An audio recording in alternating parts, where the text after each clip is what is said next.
Tatay, katatapos lamang po natin mapinturahan yung inyong bahay.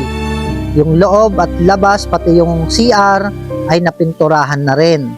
Masayang masaya po ba kayo? Oh, masayang masaya. Bagong pintura. Masaya ka nga, tatay. Tatay, may gusto ka po bang sabihin? Meron. Ano po ang gusto niyo pong sabihin?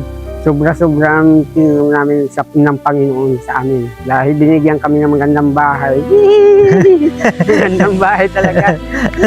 Magandang bahay. Iyon, maganda nga. Bibilan ko po kayo dito ng lagayan nyo po ng tubig para sa CR ninyo at para sa kusina ninyo. Yun ang bilin sa akin ni Ma'am Dems.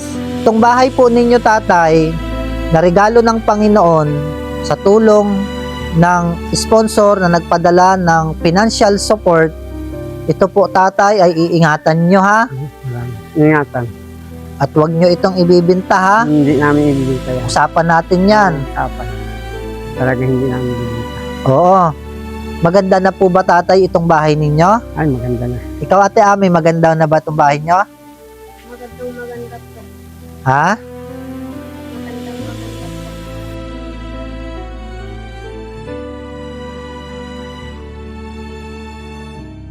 Ipapasilip ko po sa inyo, mga followers, yung loob po ng kanilang bahay.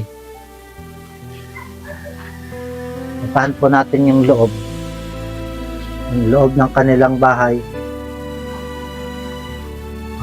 Ito po yung CR. Yung CR nila.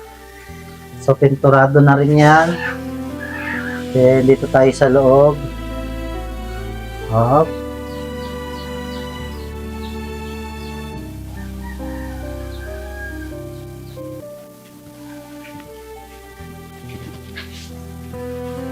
Oh.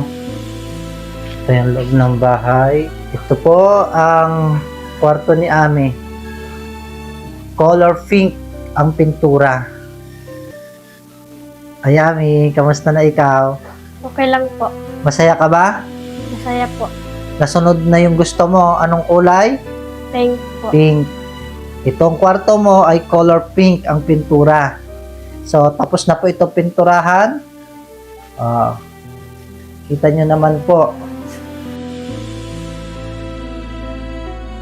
Ate Ami, anong gusto mong sabihin? Unang-una po, napapasalamat po ako sa Panginoon at kay Ma'am Dems dahil po, pintura na po ang bahay namin. Yung gusto ko pong kulay sa aking kwarto, ang kulay pink, ay natupad na po. Masayang masaya po ako ngayon kasi hindi ko po akalain na magkakaroon po kami ng ganito magandang bahay. Po sa mabait na sponsor ko po na kay Ma'am Dems, maraming salamat po. Yay! Maganda na po aking kwarto.